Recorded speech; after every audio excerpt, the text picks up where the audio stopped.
Muy buenas tardes a todos ustedes, mis queridos amigos. Sean bienvenidos a este día número 2 del Congreso Internacional de Oncología. Hoy estamos gustosos de poder compartir con ustedes plataforma y como también con las diferentes personas quienes se encuentran desde www.capacitaciones.com, nuestro canal de YouTube, desde Facebook Live, al igual que nuestros amigos quienes están desde la plataforma de Zoom.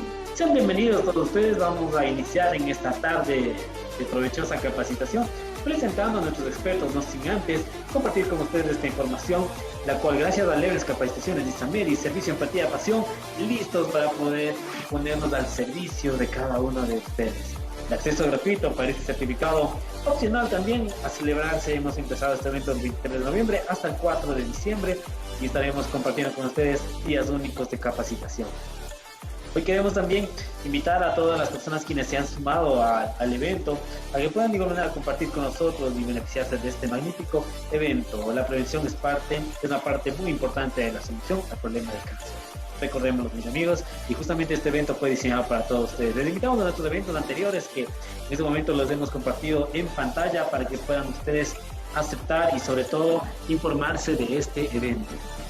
También, mis amigos, invitarles al evento, al curso taller de interpretación del electrocardiograma, todo lo que necesitas saber.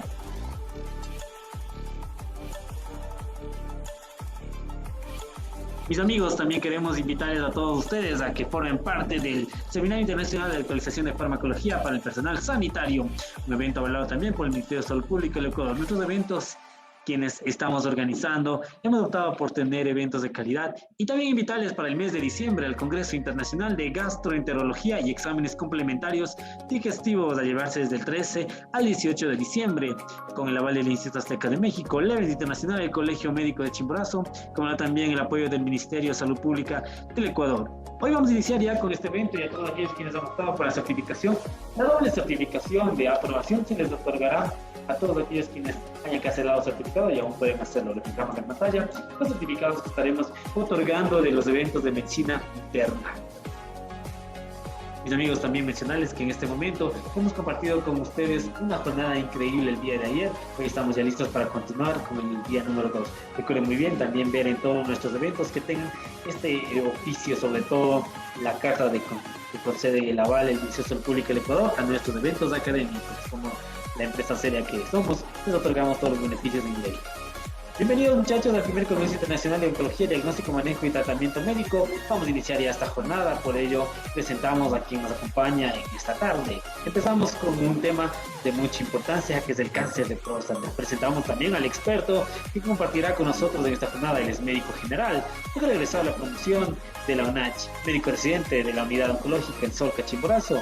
Hoy compartiendo el tema, el médico Danilo Alexander Solórzano Vela, el tema cáncer de próstata, epidemiología clínica, diagnóstico y estadiaje. Bienvenido, doctor Danilo, un enorme placer. Todo el público de Leves Capacitaciones lo escuchamos.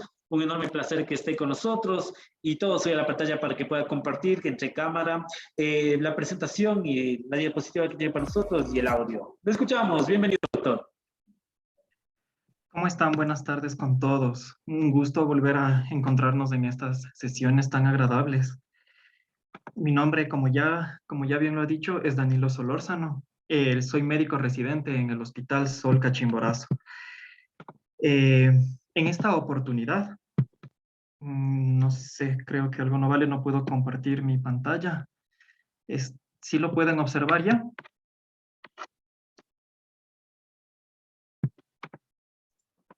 Efectivamente, en este momento podemos ya colocarlo ver en pantalla completa. Por favor, puede proseguir, doctor. Bienvenido.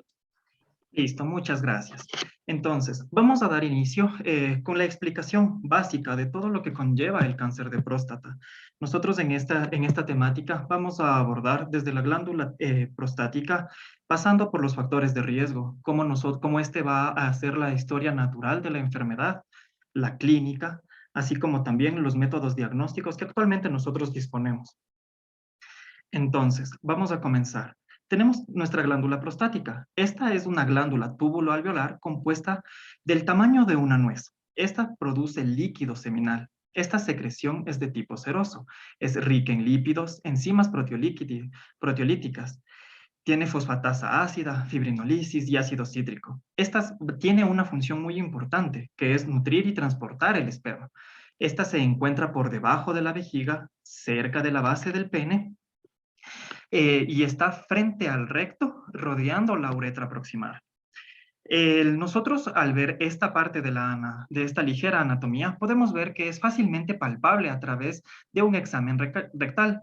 Y recordemos que esta tiende a incrementar de tamaño a una razón de 1 gramo por año a partir de los 45 años de edad. Con esto, nosotros tenemos que considerar que el cáncer de próstata es considerado como uno de los problemas médicos más importantes que se enfrenta a la población masculina. En general, el cáncer de próstata es la neoplasia sólida más frecuente, con una incidencia que abarca aproximadamente 214 casos por cada 100 varones, superando en número al cáncer de pulmón y colorectal. En el mundo, la incidencia y mortalidad varían según la población estudiada. La incidencia de los países del lejano oriente es muy baja. Es moderada en Europa Occidental y muy alta en el Europa del Norte, Estados Unidos y Latinoamérica, como nosotros podemos evidenciar en esta imagen. Esta es una página de la Organización Mundial de la Salud que tiene un acceso para toda la población. Todos estos datos siempre van a estar actualizados a inicios del año siguiente. Es decir, estos datos fueron generados en enero del 2021. Nosotros vamos a ver que la incidencia entre la población asiática se va a calcular en 3 por cada 100.000 varones, y esta cifra incrementa a 200 entre la población negra, que se distribuye tanto en el norte de Estados Unidos como en Latinoamérica. Ya. Se no pasa. Listo. El cáncer de próstata, como nosotros podemos evidenciar, se presenta con mayor frecuencia en sujetos que son mayores de 60 años, pero en el grupo de 75 años y más se concentra alrededor del 47 al 42%, y estas cifras aún así son subestimadas debido a que los reportes solo son registrados una vez que se tiene un estudio histopatológico. Con esto nosotros lo que cabe destacar dentro de esta gráfica es que el cáncer de próstata incrementa en aproximadamente 2% anual en un estudio que se realizó entre 1985 al 2006, y en otro que conlleva desde el 2006 hasta el año 2018 incrementa en un factor de 3.1%. De esta manera, nosotros podemos ver que a nivel mundial tenemos una incidencia altísima. Es el cuarto tipo de cáncer más habitual a nivel mundial, encontrándonos con una incidencia de 1.414.259 personas que presentan el cáncer de próstata, de los cuales vemos que su mortalidad es del 26.53%, el cual conlleva debido al manejo y las nuevas terapéuticas que se están realizando, la sobrevida ha incrementado muchísimo. Entonces, esta tasa es relativamente baja en comparación al cáncer de pulmón, en el cual tiene el primer lugar en cuanto a la mortalidad. Nosotros tenemos que ver que estos datos van a variar. Lo anterior era específicamente a nivel mundial. Ahora, ¿qué pasa en Latinoamérica? Nosotros vemos que el cáncer de próstata a nivel de Latinoamérica presenta la incidencia más alta. Solo en el año del 2020 presentamos 214.522 personas. La tasa de mortalidad, aún así, sigue siendo en comparación al resto del mundo. Es decir, que nuestros métodos, tanto diagnósticos como terapéuticos, están a la altura mundial, con un 26.76% de mortalidad. Ahora, ¿qué pasa en el país del cual yo soy origen? Ecuador. Este es el segundo tipo de cáncer más habitual que nosotros presentamos, con una incidencia de 3.249 personas y una mortalidad del 39.15%. Nosotros con esto podemos observar que en cuanto a epidemiología es totalmente uno de los cánceres que más se ha estudiado, uno de los cánceres que aún nos queda mucho por estudiar, pero aún así la terapéutica que se está implementando está dando sus frutos, y eso se traduce en las tasas de mortalidad. Vamos con algo muy importante en cuanto a este tema, los factores de riesgo. Nosotros identificamos aquí la edad, la raza, la historia familiar de la enfermedad, factores alimenticios como la alta ingesta de grasas animales. Otros factores que también están incluidos son los tabaquismos, el alcoholismo, el índice de masa corporal y la actividad física. pero vamos analizando cada uno de ellos. La edad es un factor muy importante. Nosotros tenemos que saber que el cáncer de próstata es sumamente raro en personas que son menores de 40 años. Por el contrario, alcanza su máxima incidencia en personas que sobrepasan los 65 años. Existe un estudio en donde se evidencia que las necropsias han revelado que el 60 al 70% de los individuos mayores de 80 años tienen focos de cáncer prostático, aún con otras causas, a pesar de que tienen otras causas de muerte, presentan este diagnóstico también. Se estima que algunos varones que se encuentran entre la edad de 30 a 40 años tienen una incidencia alta de focos microscópicos de neoplasia intraepitelial prostática, conocida también como NIP, mientras que los adultos mayores presentan lesiones más grandes, lo cual sugiere que las lesiones resultantes van a ser una progresión de estas NIP. Se observa con mayor incidencia que el cáncer prostático en varones de raza negra que en blancos, la causa no es clara, pero podría explicarse por la mayor sensibilidad androgénica de la glándula, los hábitos y el estilo de vida que estas personas llevan. Se ha observado que el riesgo aumenta entre los japoneses que, estando en su país, han migrado a los Estados Unidos y han adquirido el estilo de vida occidental, lo que apoya aún más esta hipótesis sobre la importancia de los factores dietéticos en el origen de esta enfermedad. Algunos estudios sugieren que durante la vida embrionaria ocurre una serie de acontecimientos que produce cáncer de próstata en la vida adulta. Esta teoría es difícil de estudiar, pero se ha demostrado que la exposición a ciertos nutrientes, compuestos hormonales de esteroides y factores de crecimiento fetal que estimulan la regulación del crecimiento de la próstata en la etapa final, causan alteraciones que estimulan la carcinogénesis en la vida adulta. Entonces, aquí nosotros vamos a encontrar que existen alteraciones genéticas en la parte germinal que generan un impacto en la reparación del ADN. Y estos estudios se los están realizando tanto de las mutaciones del gen BRCA1, así como del BRCA2. El cáncer de próstata tiene un carácter hereditario, pero esto es una entidad rara.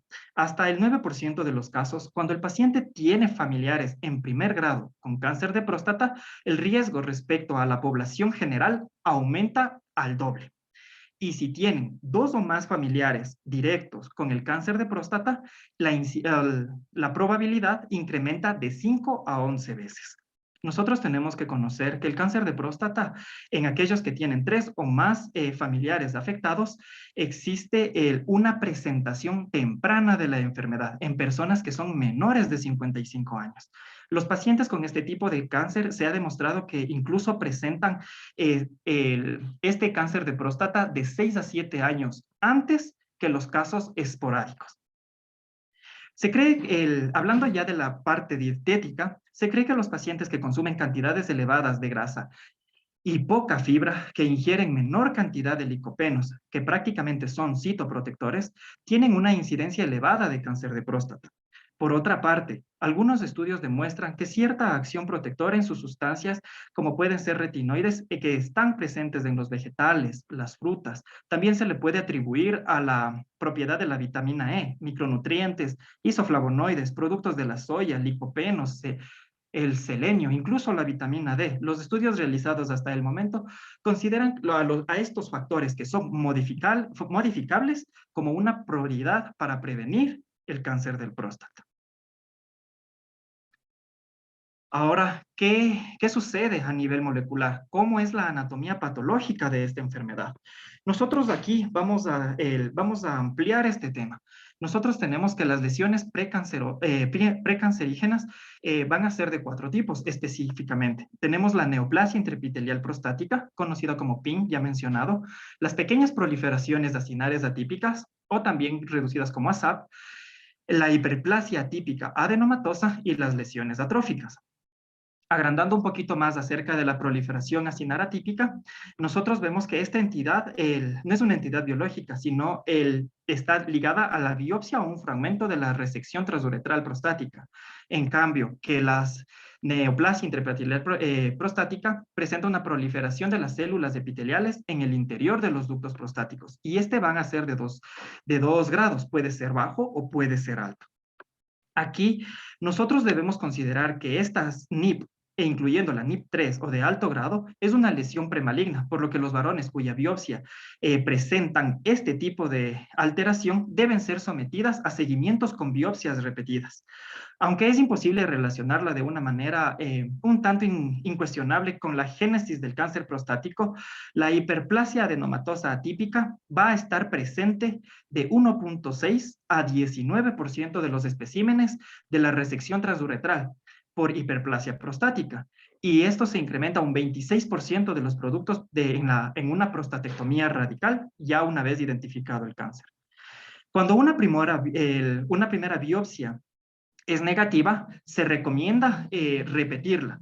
Y esto en una segunda muestra o una segunda toma ya nos puede dar una posibilidad de detectar al tumor en un incremento del 10 al 35%.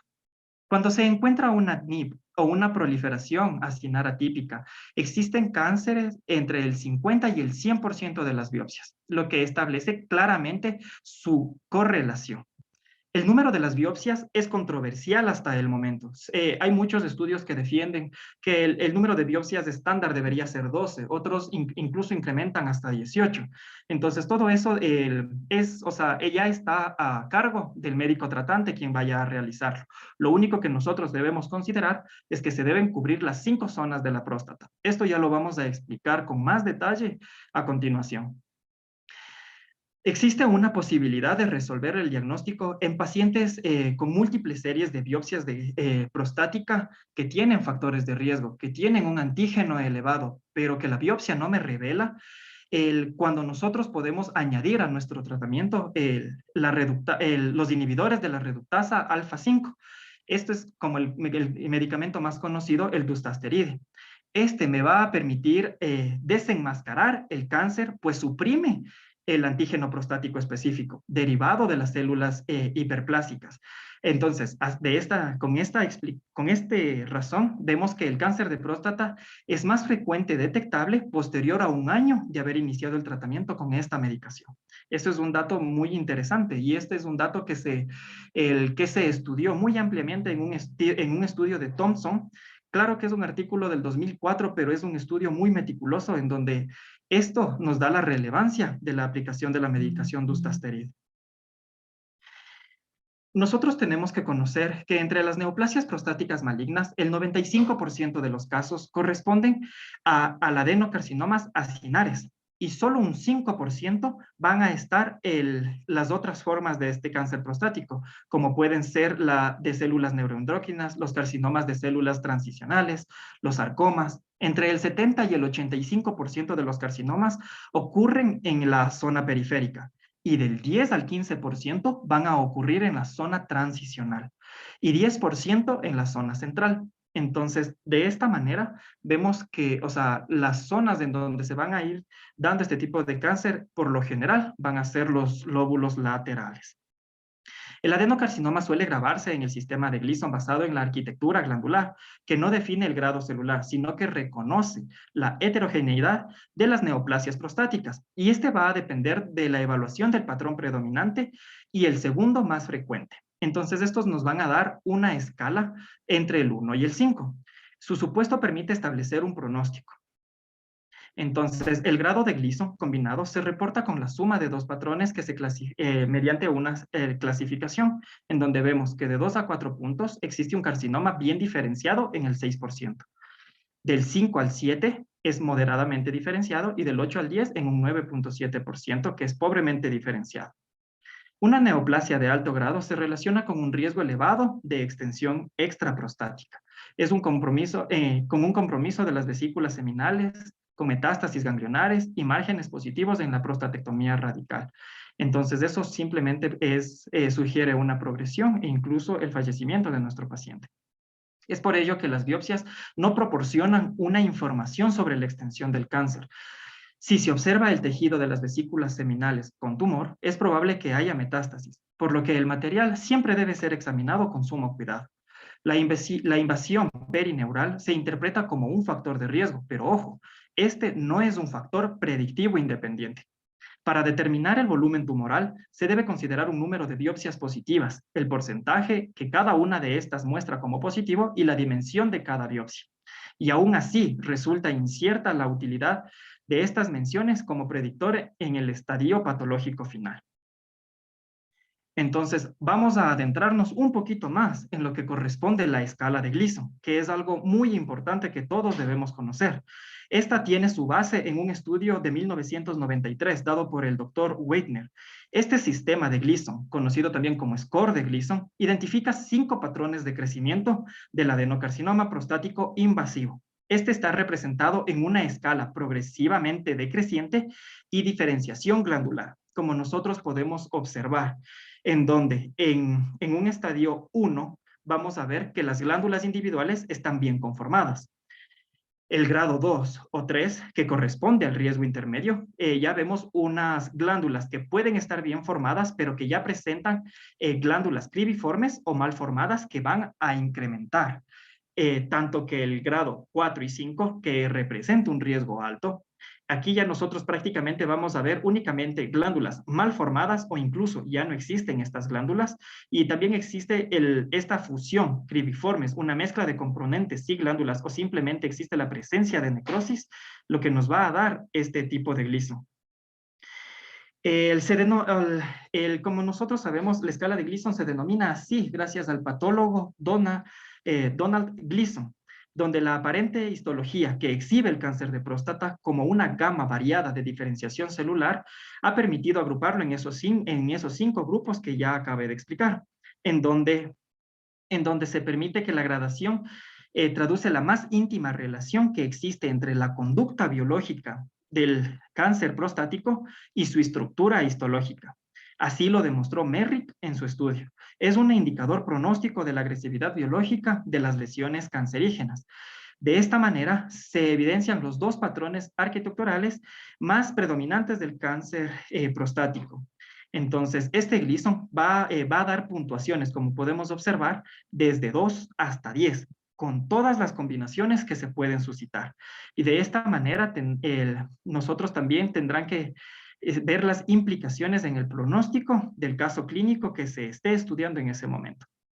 En relación al cáncer prostático, debemos tener en cuenta la disponibilidad de todos los argumentos posibles que faciliten el enfoque diagnóstico y terapéutico para obtener los mejores resultados en el paciente, no solo en su calidad de vida, sino en el porcentaje de sobrevida libre de enfermedad en los años subsecuentes al tratamiento que se esté efectuando.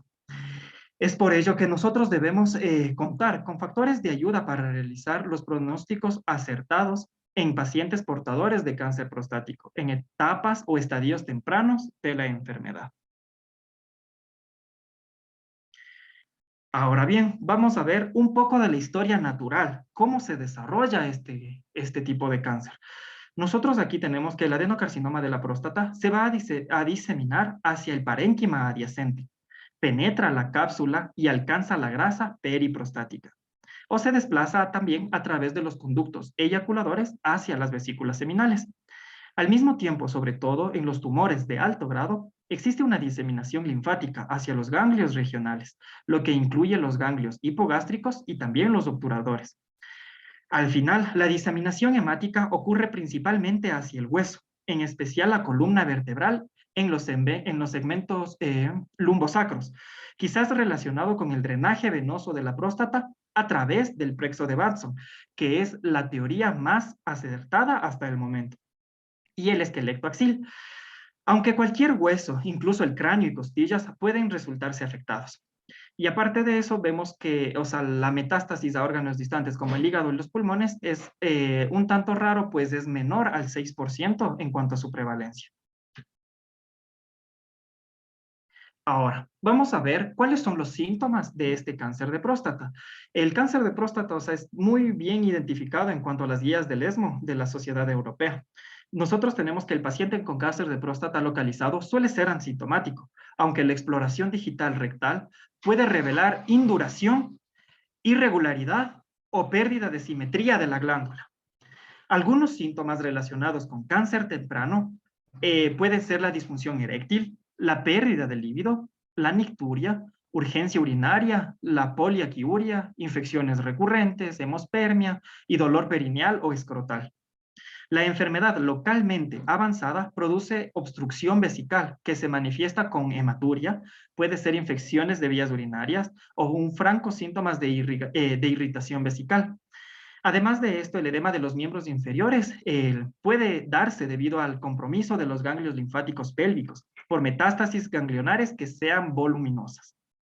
Los pacientes con enfermedad metastásica cursan con dolor óseo y un ataque considerable del estado general, que incluye comprensión radicular o medular por invasión vertebral. Y esto se traduce en la presencia de parestesias o pariplejías, la presencia de incontinencia urinaria e incluso incontinencia fecal. Ahora bien, vamos a ir viendo todos los exámenes de gabinete, cómo nosotros vamos a poder ir haciendo ya nuestro diagnóstico del cáncer de próstata. Nosotros ya vemos que en la primera línea va a ser el tacto rectal.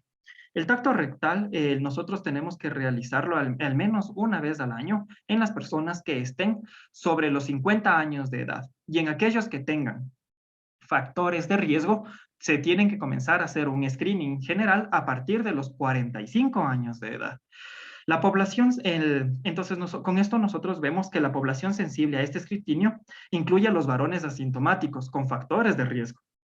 Aunque la historia natural es motivo de controversia, los datos muestran que el 75% de los pacientes con enfermedad localizada desarrollará extensión local en 10 años y que el 65% morirá de este tipo de cáncer. Hasta el 50% de los pacientes con enfermedad metastásica morirá por esta causa durante los 3 años siguientes. Si el cáncer de próstata se diagnostica a tiempo, el tratamiento es efectivo y la morbilidad es mínima. Es por eso aquí que debemos hacer hincapié en la prevención del cáncer de próstata. La Asociación Americana de Urología, así como la Asociación Americana de Cáncer, para la detección recomienda que se debería ofrecer a todos aquellos varones con riesgo normal, como ya les había explicado, que sea sobre los 50 años. Eso es lo que nosotros tenemos que grabarnos en nuestra mente.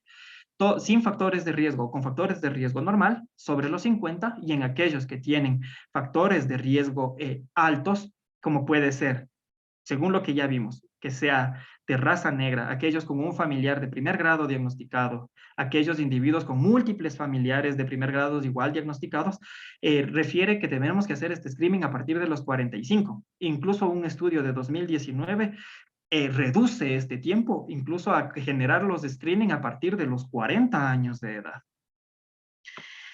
Ahora bien, vamos a ir destacando. El tacto rectal, nosotros podemos hacerlo con el paciente en decúbito lateral. El paciente siempre tiene que estar presente con las rodillas bien pegadas hacia el pecho. Se introduce el dedo examinador y nosotros vamos a ver variación en la próstata. Nosotros tenemos características de nuestra próstata, la cual tiene que ser lisa, bien definida, no tiene que estar incrementada de tamaño. Si vemos alguna alteración en algo de esta normalidad, si es irregular, si es dura, peor aún, si esta es rígida, leñosa y es fija, nosotros ya tenemos que sospechar en un cáncer de próstata. Vamos a ver que el antígeno prostático específico es el marcador más útil para la detección y el diagnóstico. Las cifras normales van a estar por debajo de los 4 nanogramos sobre mililitro. Los valores entre 4 y 10 son dudosos, mientras que los que son superiores a 10 ya sugieren el diagnóstico de cáncer de próstata. Entre el 10 y el 25% de los cánceres de alto grado muestran valores bajos del antígeno prostático específico, por lo que algunos centros utilizan como valor de referencia 2.5 nanogramos sobre mililitro, siendo este como un corte. Ahora, bien, existe esta zona de penumbra, que es entre el 4 y el 10. ¿Qué hacer aquí? Nosotros tenemos que, según guías oncológicas, nos van a dar rangos que nos van a permitir identificar este tipo de penumbra. Vemos que los pacientes que se encuentran entre 40 y 49 años tienen que tener un rango entre 0 y 2.5. Entre 50 y 59 años, entre 0 y 3.5. En aquellos que tengan 60 a 69 años, van a manejar valores de 0 a 4.5 y todos aquellos superiores a 70, valores superiores a 6.5.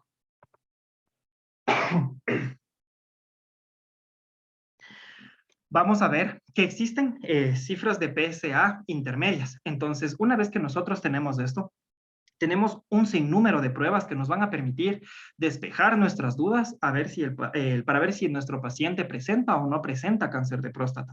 Vamos describiendo un poco cada uno de ellos. Vemos que la densidad del PSA se obtiene al dividir el valor del antígeno sérico entre el volumen prostático estimado mediante un ultrasonido transrectal. Debido a que esta medición del volumen prostático por ultrasonido no es reproductible, esta interpretación casi no se utiliza, pero aún así se recomienda la biopsia en aquellos sujetos que presenten un valor superior a 0.15 nanogramos sobre mililitro. La velocidad del incremento del antígeno prostático específico nos van a permitir ver la evolución de nuestro tipo de cáncer e incluso es utilizado como criterio en los criterios de D'Amico, en donde se observó que la velocidad de incremento de este PSA mayor a 2 nanogramos sobre mililitro por año antes del diagnóstico se relaciona con una mayor probabilidad de muerte por cáncer de próstata. Esta velocidad de incremento también estuvo vinculada con un menor tiempo libre de enfermedad, una alta frecuencia de metástasis ganglionares y un mayor grado y estadio patológico avanzado. Carter en su estudio observó que el incremento lineal de este PSA en individuos sin cáncer y en un incremento exponencial en pacientes con cáncer. El aumento anual esperado en una persona normal debe ser de 0.04 más menos 0.02 nanogramos sobre mililitro. Pero si existe un incremento en 0.75 por año, existe un alto riesgo de existencia de cáncer de próstata. De esta manera, nosotros vamos a ver que siempre en la consulta vamos a solicitar nuestro PSA libre, nuestro PSA total. ¿Pero qué significa esto? Nosotros vemos que el PSA forma un complejo con algunas proteínas plasmáticas. El PSA unido a una antiquimiotripsina, que es la forma predominante, y otro PSA unido a macroglobulina beta 2. Y existe otro PSA que no está unido a ninguna proteína, es decir, que esta es la fracción libre. Se ha observado que los individuos portadores de hiperplasia prostática tienen un valor de PSA libre superior a 25%, mientras que los portadores de cáncer presentan valores más bajos. Es aquí donde nosotros tenemos que tomar en consideración estos valores. Pues es aquí donde entran ya los tratamientos de las prostatitis. Entonces, para ello se utiliza tanto medicación como tamsulosina, el dustasterida ya mencionado. Puede ser incluso en compañía con un antibiótico. Una vez completado este tratamiento, hay que volver a repetir la prueba de PSA libre como PSA total. Entonces, con base en estos parámetros, se identifica que el 80% de los pacientes con enfermedad confinada al órgano se contrarresta con el 70% que se diagnostica a través de este medio. Aparte de esto, existen otras pruebas serológicas que actualmente están en estudio, pero lastimosamente en nuestro país no se han podido poner a prueba, como es la utilización del PSA3. Este es una diferenciación de los marcadores séricos comentados anteriormente. El marcador de ARN mensajero no codificado específico de la próstata. Este se mide en el sedimento de la orina. Se obtiene después de un masaje prostático. Las principales ventajas de este PSA3 sobre el PSA normal son su sensibilidad y su especificidad, que son algo mayores. La concentración de este PSA3 presenta aumentos leves, pero significativos. Pero no se ve afectado por el volumen prostático ni tampoco por la prostatitis. Es por eso que se considera como un marcador más sensible. Hay datos contradictorios acerca de si los valores de este PSA3 están relacionados con la agresividad tumoral. Pero, como les había mencionado, esta determinación aún sigue en fase experimental. Nosotros una vez que tenemos todas estas sospechas, estos pacientes que ya tienen un riesgo intermedio, un riesgo alto, nosotros tenemos que continuar con nuestros exámenes. Nosotros deberíamos indicar una tomografía o una resonancia para descartar la afección ganglionar, así como también pacientes con riesgo alto o que presenten síntomas de parestesias o dolor óseo, la utilización de la gammagrafía ósea. Vamos a ir viendo ello. Ya, nosotros tenemos aquí... Aquí. Ya, nosotros vamos a ir viendo que para nuestro diagnóstico ya hemos valorado absolutamente todo lo anterior. La sospecha se basa en que los resultados de la exploración digital rectal, los valores de la PSA, el ultrasonido transrectal, permiten identificar lesiones que ya sean sospechosas para la guía y la toma de las biopsias. Los individuos con examen digital compatible con una neoplasia y aquellos que tienen un PSA superior a 4 ya deberían someterse a un eco transrectal y a la toma de biopsias ecodirigidas. Se debe tomar entre 12 a 18 muestras, lo que mejora la detección en 35% frente a las biopsias sextantes que se solía realizar hasta hace 7 años. El valor predictivo positivo de los diferentes métodos diagnósticos varían entre 20 y 80%. Es un rango sumamente grande. Si una de las tres modalidades es anormal, el porcentaje de biopsias es positiva de 6 a 25%. Si existen dos anormalidades en estos tres indicadores, ya tenemos una presencia del 18 al 60%. En tanto que si existe la presencia de tres anormalidades, vamos a ver que ya se eleva del 56 al 72% de presentar cáncer de próstata. En las biopsias prostáticas de 11 cilindros tisulares guiadas por eco, se retira 1 o 2 cilindros de cada uno de los sitios indicados, como nosotros podemos evidenciar. Aquí nosotros vemos que LB significa base izquierda, LM es el centro izquierdo, LA es del vértice izquierdo, LAH es el cuerno anterior izquierdo, RB es la base derecha, RM es el centro derecho, RA, vértice derecho, RAH es el cuerno anterior derecho, ML de la línea media, que tienen que ser tomado dos muestras.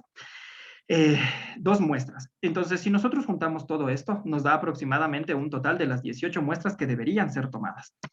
Con eso nosotros tenemos que identificar que la biopsia de próstata, existen algunas técnicas, pero la más utilizada en nuestro medio es la transrectal con guía del eco transrectal. Recordemos que el eco transrectal es útil para la valoración anatómica, pero es impreciso para la estadificación. El 80% de las lesiones hipoecoicas no presenta cáncer prostático y el 50% de los tumores que no son palpables o mayores a 1 centímetro no se observan tampoco en el eco transrectal. Los hallazgos que sugieren extensión extracapsular son irregulares a lo largo de los bordes de la cápsula, así como la invasión del tumor a la grasa periprostática, como engrosamiento posterior y pérdida del contorno de las vesículas seminales. Actualmente se está realizando ecos tridimensionales, que es más preciso para su estadificación, en donde se utiliza 94 contra el 72%, que es el bidimensional. Y aparte de eso, tenemos nuestra otra herramienta en el eco, que es el ecodoppler. El ecodoppler, donde tiene una alta especificidad del 94% para detectar extensiones extracapsulares, cuando se detecta vasos cruzados a través de la próstata. La tomografía por computadora es inútil para evaluar la extensión locorregional de la enfermedad, pero es muy útil para planear el tratamiento con radioterapia. En este caso, nosotros siempre van a estar ligados con la resonancia magnética. Esta resonancia con transductor endorrectal detecta la extensión a órganos vecinos, en especial a las vesículas seminales. Cualquiera de estos dos métodos, tanto la TAC como la resonancia, tienen baja sensibilidad en la evaluación de la enfermedad ganglionar, por lo que se sugiere una biopsia con aspiración con aguja fina que permite incrementar la especificidad hasta un 96% si tenemos dudas si existen infiltración ganglionar. En la enfermedad localmente avanzada, la resonancia mejora la detección de los grupos de riesgo intermedio y alto, con una especificidad que va del 89 a una sensibilidad apenas del 43%. Es por ese motivo que se realizó una extensión de la resonancia en un estudio aún más específico, que es la resonancia multiparamétrica, en donde nosotros podemos ver que la próstata va a estar prácticamente marcada con esas flechas. Se muestra una próstata de gran tamaño. La glándula prostática anterior, en una resonancia magnética por imagen multiparamétrica, combina imágenes ponderadas en T2, que es la del lado izquierdo, imágenes ponderadas por difusión, que es la imagen del centro, e imágenes dinámicas mejoradas con contraste, que es nuestra imagen de la derecha.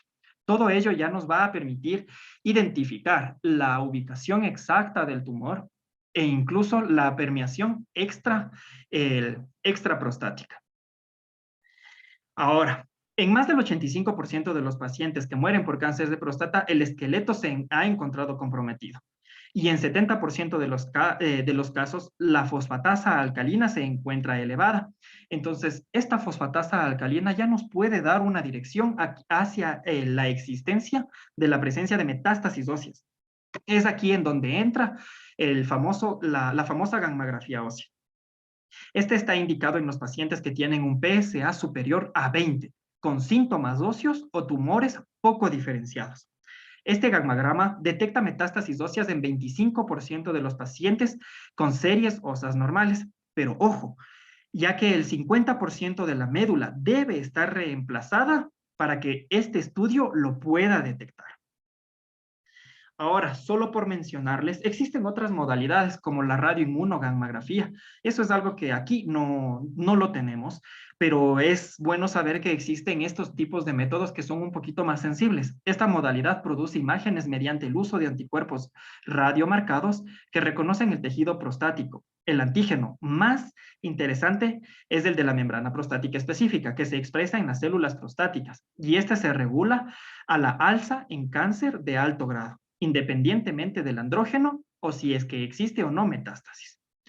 Otro estudio puede ser la utilización de anticuerpos monoclonales, más específico es del pentedino capromab, cuya sensibilidad se mueve entre el 63 al 67%. En el futuro del diagnóstico del cáncer de la próstata está el desarrollo de nuevas técnicas. Existe al momento una resonancia paramagnética de electrones que correlaciona la presencia del tumor con hipoxia. Dado que el cáncer de próstata está localizado, se caracteriza por la hipoxia marcada y la heterogeneidad en la oxigenación, dando así la posibilidad de poder identificar el cáncer que sean menores a 1 centímetro. Muy bien, entonces, una vez que nosotros hemos conocido todos estos factores, nos queda la parte final, que es la estadificación de nuestro paciente. Una vez que ya tenemos estudiado, existen dos tipos de clasificación. Podemos ver que existe la clínica y el estudio patológico, una vez realizado ya la cirugía intervencionista, en donde en forma general tenemos que la T obviamente es la presencia del tumor. Un TX es no se identifica o no se puede estudiar un tumor. El T0 es la presencia de un tumor, pero que no es evidente ante la palpación o el estudio del eco transrectal.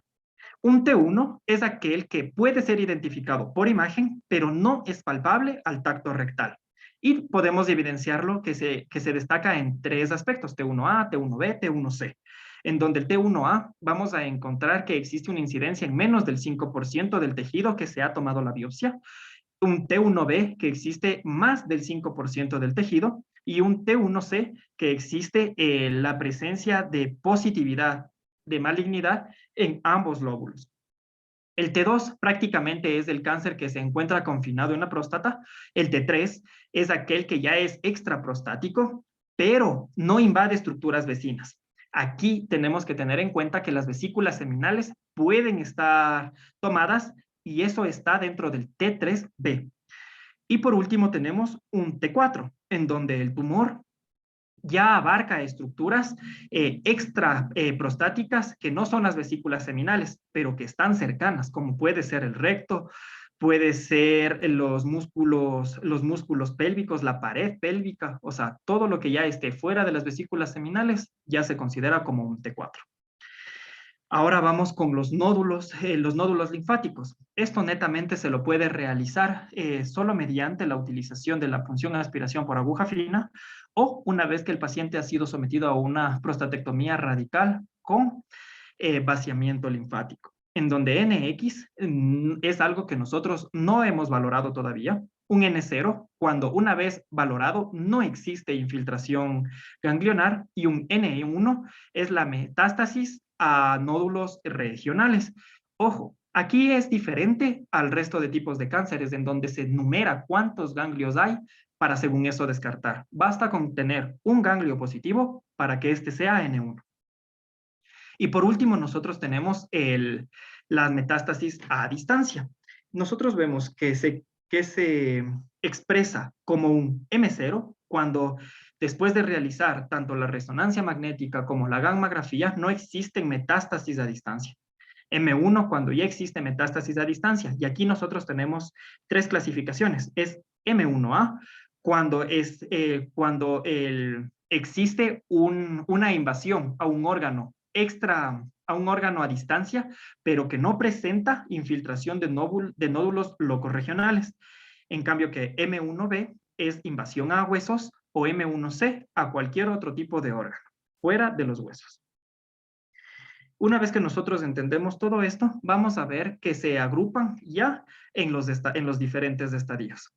Estos estadios nosotros aquí ya podemos ver que incluso nos dan un grupo con un grado de riesgo histológico, la presencia del PSA, en qué valor lo encontramos, y el estadio como tal por TNM. Vemos que el estadio 1 prácticamente va a ser T1, T2, sin Ns, sin Ms, con un PSA menor de 10 y un grupo de riesgo 1. Un estadio 2A puede ser igual, cualquier T1, cualquier T2, sin N, sin M, pero con un PSA que se encuentre entre 10 y 20. El estadio 2B y el 2C va a ser similar, pero lo que varía, tenemos que ver son los factores de riesgo, que esos ya pueden ser intermedios o pueden ser altos. Y por último tenemos tanto los estadios 3 o 4 en donde no importa el grado de T que se tenga, siempre y cuando el PSA esté sobre el 20 y un grupo de riesgo alto. Y por último el 4, en donde no importa el T, no importa el N, que tenga metástasis a distancia, y solo con el hecho de la metástasis a distancia ya nosotros podemos ver que puede estar con riesgo alto, riesgo bajo, con el PSA en cualquier valor, no interviene. Nosotros según esto vamos a poder ver que cuáles son las opciones del tratamiento que nos va a brindar nuestro médico. El cáncer de la próstata siempre va a estar localizado y se clasifica en 3 grupos de riesgo que se definen por el tamaño del tumor, el grado de cáncer, que es la puntuación de Gleason, y los niveles de nuestro antígeno prostático específico. El médico es quien va a catalogar todos estos factores de riesgo y va a determinar específicamente cuál es su tratamiento. Hablar de tratamiento es sumamente extenso, pero para ello ya se ha designado en otra oportunidad, en otra hora, para poder hablar del tratamiento específico. Aún así, podemos observar que es de riesgo bajo cuando existe un T1 o un T2A, con un puntaje de Gleason que sea menor a 6 y con un PSA menor de 10. El riesgo intermedio puede ser un T2B con un puntaje de Gleason de 7 y un PSA que esté entre 10 y 20. Y es un riesgo alto cuando existe un T2C para arriba, un puntaje de Gleason entre 8 y 10 y un PSA sobre 20. Según eso se catalogará el tratamiento.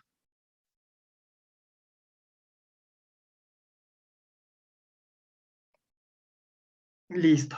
Eso sería todo en cuanto a la parte inicial del cáncer de próstata. Estoy muy agradecido por su atención. Y nosotros siempre recordemos que el cáncer es una enfermedad donde el paciente puede contribuir en gran medida para ayudarse a sí mismo, si puede mantener su moral y sus esperanzas. George Carver. Muchas gracias. Muchísimas gracias, doctor Danilo, por haber compartido con nosotros en la parte final, bueno, de esta conferencia. Vamos a pasar rápidamente a la sección de preguntas para las personas que nos han ido dejando sus dudas e inquietudes. También nos dejan sus mensajes de felicitación. Pamela Guzmán Muñoz nos dice, buenas tardes, ¿el USG tiene que ser forzosamente transrectal? Generalmente en México usamos el pélvico con vejiga llena para poder valorar orina residual y valorar el crecimiento prostático. Este es un comentario, una pregunta que justamente nos lo deja Pamela desde México. Doctor, de pronto, ¿qué respuesta podríamos dar? Muchas gracias. Claro que sí. Nosotros tenemos las dos posibilidades. Recordemos que el eco pélvico en conjunto con el eco renal nos van a permitir identificar hiperplasia prostática. pero no me va a permitir identificar focos de características cancerígenas. Es un poco más específico el eco transrectal. Obviamente es muy importante conocer el residuo premiccional, postmiccional, puesto que con eso nosotros vamos a ver si existe o no existe obstrucción. Pero para esto ya entra el otro tema, que es hiperplasia prostática, en donde ya podemos valorar incluso como una urodinamia. Pero para valorar un cáncer en específico no me va a permitir, puesto que como les había mencionado, incluso transrectal, todas las muestras que son menor a 1 centímetro no van a ser observables. Entonces, lo que me va a permitir es identificar los grados de próstata, que como nosotros sabemos, la próstata tiene que tener un volumen o peso aproximado de 20 a 25. Si nosotros ya tenemos un incremento de este, ya van a ir dando los diferentes grados. Puede ser grado 1 hasta 50, puede ser grado 2 hasta 60, puede ser grado 3 hasta 80 y puede ser grado 4 más de 80 el volumen o el peso prostático. Pero para valoración de cáncer de próstata no es factible.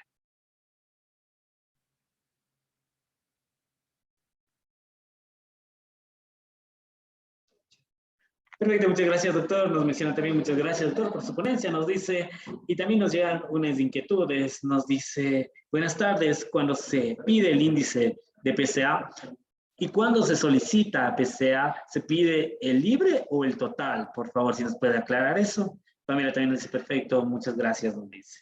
Claro que sí. Nosotros aquí tenemos que recordar que, nosotros tenemos que ver el PSA libre, tanto PSA total como PSA libre, se lo pide rutinariamente a un paciente que ya tenga los factores de riesgo. Y con eso nosotros vamos a poder calcular la relación que existe entre los dos.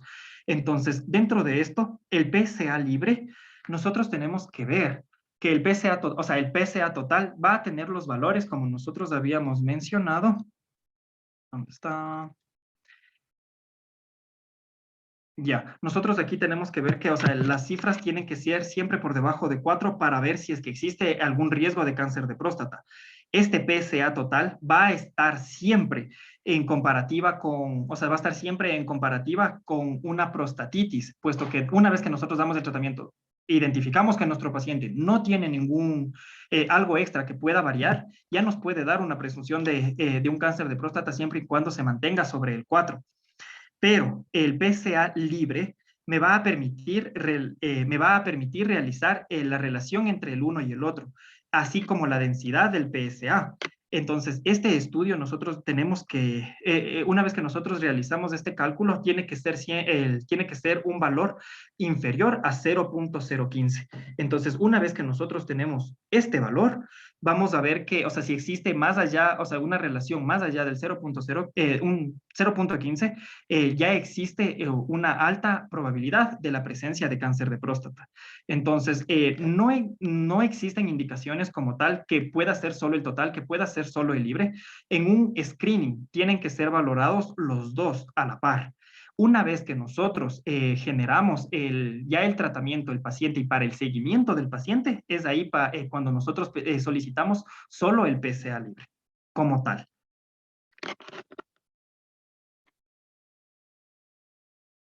Muy amable, doctor, muchas gracias. También nos dice Luis, buena ponencia, doctor. Una pregunta, ¿en qué casos específicos debería usar la gammagrafía? Dice Osea, por favor, nos pregunta. Ya, la gammagrafía ósea, nosotros, es un estudio específico que me va a permitir identificar si existen metástasis hacia los huesos. Como les había explicado, para que este estudio salga positivo, tiene que estar infiltrado al menos el 50% del hueso. Pero las indicaciones para solicitar la gammagrafía es, primero, que el paciente presente ya un diagnóstico de cáncer de próstata. Segundo, que el paciente tenga dolor óseo que esté en relación o cercanía a las áreas, que tenga clínica en específico, dolor óseo, que tenga parestesias o sensibilidad. Y por último, esta gammagrafía me permite identificar hacia dónde nomás se ha irradiado el cáncer. La gammagrafía, o sea, se la solicita para descartar la metástasis y poder estadificar adecuadamente como un M1B en específico. Y recordemos que por historia natural, el cáncer de próstata, más que irse a órganos distantes, va a presentar una invasión a través de la cápsula de Blaster hacia la parte lumbosacra. Entonces es ahí, o sea, por historia natural, que nosotros debemos valorar a nuestro paciente con la gammagrafía ósea, cuando tenga el diagnóstico y cuando tenga clínica de dolor óseo.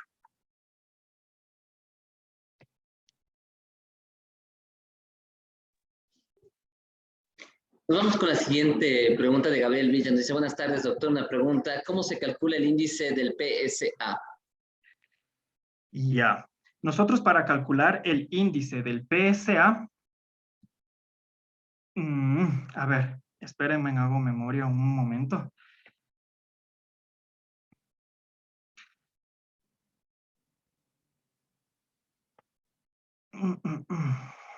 A ver, no recuerdo bien.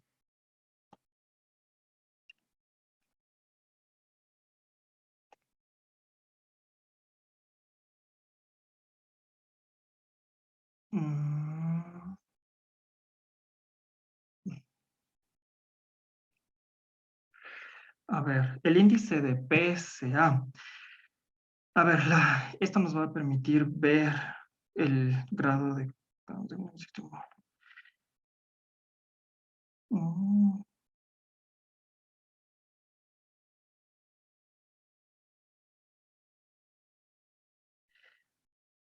Ya, a ver. Nosotros tenemos que generar una división simple entre el PSA total y el PSA libre. Y esto nosotros tenemos que multiplicar por 100. Eso nos va a permitir realizar identificar en porcentaje la relación que existe entre el total y libre, en donde nosotros vamos a ver que el intervalo límite siempre tiene que ser el 1/4, es decir, menor al 25%. Si existe más del 25%, ya tenemos una probabilidad, o sea, una probabilidad de la presencia del cáncer de próstata. Perfecto, muchísimas gracias, doctor. No tenemos más inquietudes por el momento. Vamos a revisar por última ocasión nuestras distintas plataformas para verificar en caso de que existan dudas, inquietudes. No las tenemos, doctor. ¿Cuál sería su mensaje final para cerrar esta conferencia con la cual hemos iniciado este segundo día de conferencias, de capacitaciones? Para nosotros será todo un gusto poder escuchar ese mensaje final que tiene para compartirnos. Para nuestros pacientes, lo más importante y lo que he intentado recalcarles es que la prevención del cáncer, de todo tipo de cáncer, siempre nos va a dar un mejor estadiaje, así como también nos va a permitir ver una mejor sobrevida, puesto que el identificar un cáncer en estadio temprano es lo mejor. Si nuestro paciente tiene factores de riesgo bajos o factores de riesgo normales, es el hacerle un screening inicial que puede ser solo tacto rectal y la solicitud de tanto de PSA total como libre a partir de los 50 años. Ver que si tiene factores de riesgo y comenzar a realizar este screening a partir de los 40 años. Siempre está en nuestras manos observar. Son datos muy sencillos de recolectar, pero está en nosotros el conocer y saber qué hacer con nuestro paciente para identificar tempranamente un cáncer de próstata, puesto que la sobrevida es sumamente alta y la tasa de mortalidad es baja con todo lo que actualmente tenemos. Está en nosotros cuidar de nuestros pacientes y está en nosotros hacer prevención. Muchas gracias. Muchísimas gracias a usted, doctor, por haber compartido con nosotros. A la distancia, pues le mandamos un fuerte abrazo. De igual manera, desearle muchos éxitos en cada una de sus actividades, en todas sus jornadas médicas también. Para nosotros ha sido todo un gusto haber compartido con usted. Un abrazo a la distancia y hasta una próxima oportunidad, doctor Danilo. Muchas gracias.